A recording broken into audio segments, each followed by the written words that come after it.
Queria ler com vocês agora uma passagem que está lá em Marcos, o Evangelho de Marcos, a partir do capítulo 15, a partir do verso 15. E fala assim: Para acalmar a multidão, Pilatos lhe soltou Barrabás. E então, depois de mandar açoitar Jesus, entregou-o aos soldados romanos para que fosse crucificado. Os soldados levaram Jesus para o palácio do governador, lugar conhecido como Pretório, e chamaram todo o regimento. Vestiram Jesus com um manto vermelho, teceram uma coroa de espinhos e a colocaram em sua cabeça. E então o saudavam, zombando: Salve o rei dos judeus! Batiam em sua cabeça com a vara, cuspiam nele e ajoelhavam-se fingindo adorá-lo. Quando se cansaram de zombar dele, tiraram o manto vermelho e o vestiram com suas roupas, e então o levaram para ser crucificado. Um homem chamado Simão, de Cirene, passava ali naquele momento, vindo do campo. Os soldados o obrigaram a carregar a cruz. Simão era pai de Alexandre e Rufo. Levaram Jesus a um lugar chamado Gólgota, que quer dizer lugar da caveira. Ofereceram-lhe vinho misturado com mirra, mas ele recusou. E então os soldados o pregaram na cruz. Depois dividiram as roupas dele e tiraram sortes para decidir quem ficava com cada peça. Eram 9 horas da manhã quando o crucificaram. Uma tabuleta anunciava a acusação feita contra ele, o rei dos judeus. 2 criminosos foram crucificados com ele, um à sua direita e outro à sua esquerda. E assim cumpriram-se as escrituras que diziam: ele foi contado entre os rebeldes. O povo que passava por ali gritava insultos e sacudia a cabeça em zombaria. Olhe só, gritavam. Você disse que destruiria o templo e o reconstruiria em 3 dias. Pois bem, salve a si mesmo e desça da cruz. Os principais sacerdotes e os mestres da lei também zombavam de Jesus. Salvou os outros, mas não pode salvar a si mesmo, diziam. Que esse Cristo, o Rei de Israel, desça da cruz agora mesmo, para que vejamos e creiamos nele. Até os homens crucificados com Jesus o insultavam. Ao meio-dia, desceu sobre toda a terra uma escuridão que durou 3 horas. Por volta das 3 da tarde, Jesus clamou em alta voz: Eloi, Eloi, lama sabachthani? Que quer dizer: meu Deus, por que me abandonastes? Alguns dos que estavam ali ouvindo isso disseram: Ele está chamando Elias. Um deles correu, ensopou uma esponja com vinagre e ergueu num caniço para que ele bebesse. Esperem, disse ele, vamos ver se Elias vem tirá-lo daí.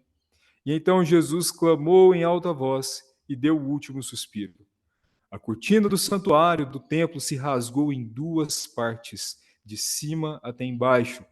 Quando o oficial romano que estava diante dele viu que ele tinha morrido, exclamou: Este homem era verdadeiramente o Filho de Deus. Até aqui. Existe um costume na nossa vida, e esse costume, meus irmãos, ele não é algo exclusivo da igreja, mas digamos que da sociedade no geral, que é de colocar as coisas no piloto automático. Quando você tem, por exemplo, um trabalho que ele é mais monótono, às vezes você tem essa tendência de colocar as coisas no piloto automático, você vai fazendo as coisas automaticamente e determinada atividade, irmãos, a gente nem pensa, a gente só executa, a gente só faz, né? Esses dias atrás eu estava vendo um vídeo de um moço que ele é paraquedista, mas ele pula de prédio, sabe? E o amigo dele, ele pulou de um prédio, o paraquedas não abriu, ele faleceu, obviamente. E o amigo dele contou que aquilo para ele era algo tão comum, ele fazia aquilo tantas e tantas vezes, que ele esqueceu de conferir o básico do seu equipamento de segurança. E isso, irmãos, muitas vezes acontece conosco na nossa caminhada cristã, quando nós entramos no piloto automático. O que eu quero dizer com isso é que Às vezes a cruz de Cristo, ela entra para nós, ou ela está presente nas nossas vidas dentro desse piloto automático.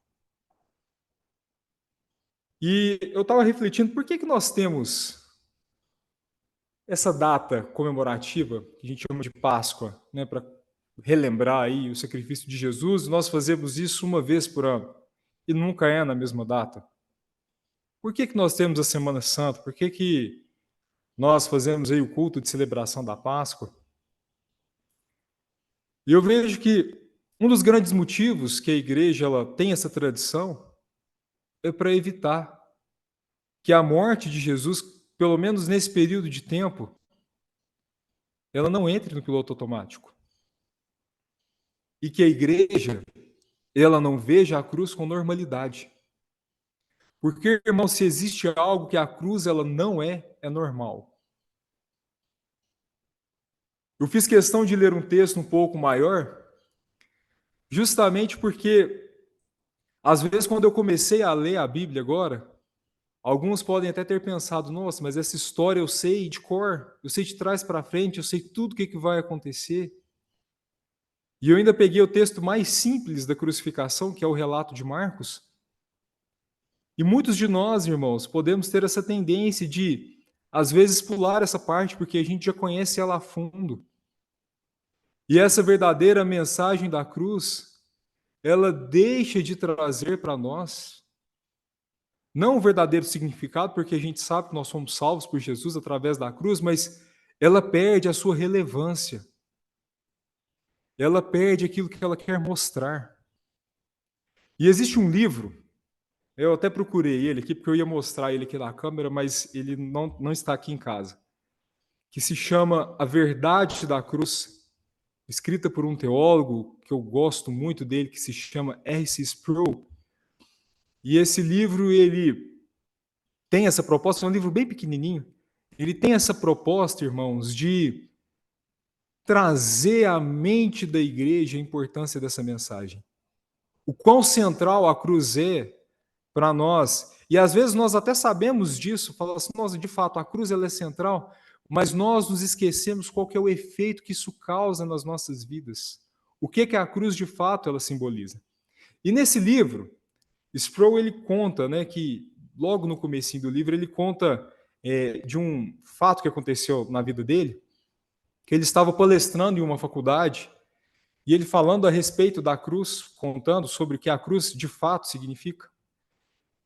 E em um determinado momento, uma pessoa no meio da plateia levanta e fala assim: mas isso é algo primitivo e obsceno. O sacrifício por meio de cruz, com derramar de sangue, isso é algo primitivo e obsceno. E Sproul, na sua perspicácia, toda a sua inteligência, que ele de fato era uma mente muito brilhante, ele morreu em 2017, ele fala o seguinte: você usou dois adjetivos muito bons para descrever aquilo que a cruz de fato é. Porque a cruz ela é primitiva e obscena. Por que a cruz ela é primitiva? O sacrifício de sangue, ele é um sacrifício muito primitivo porque ele lida direto com o pecado. E não existe, irmãos, nada mais primitivo ou mais básico na existência do homem do que o próprio pecado, porque os dois primeiros homens na história de toda a nossa história, eles pecaram. Ou seja, todos os homens pecaram, exceto o próprio Cristo. E não existe nada mais obsceno do que a própria cruz, porque Deus, no momento em que Cristo estava morrendo, ele lançou sobre ele todo o peso do pecado. Tudo aquilo de pior, meu irmão, que você já cometeu na sua vida, foi lançado sobre ele. Naquele momento, não só você, mas os piores dos piores, daqueles que se arrependeram, o peso do pecado deles foi lançado sobre Jesus naquela cruz. Por isso, irmãos, a mensagem da cruz, ela não é uma mensagem de esperança. Ela é uma mensagem de horror. Ela é uma mensagem terrível. Ela é uma mensagem que nos lembra que o nosso destino era aquele. E ela se torna uma mensagem de esperança quando aquele Cristo que morreu, ele ressuscita. Então, não deixe com que a cruz ela entre no piloto automático da sua vida. Lembre-se sempre desse Jesus, para que não seja necessário que tenha uma Páscoa uma vez por ano, para você se lembrar dessa história de sacrifício e amor por você. Deus te abençoe, meu irmão, nessa segunda-feira. Vai na paz. Se Deus quiser, amanhã nós temos mais reunião de oração.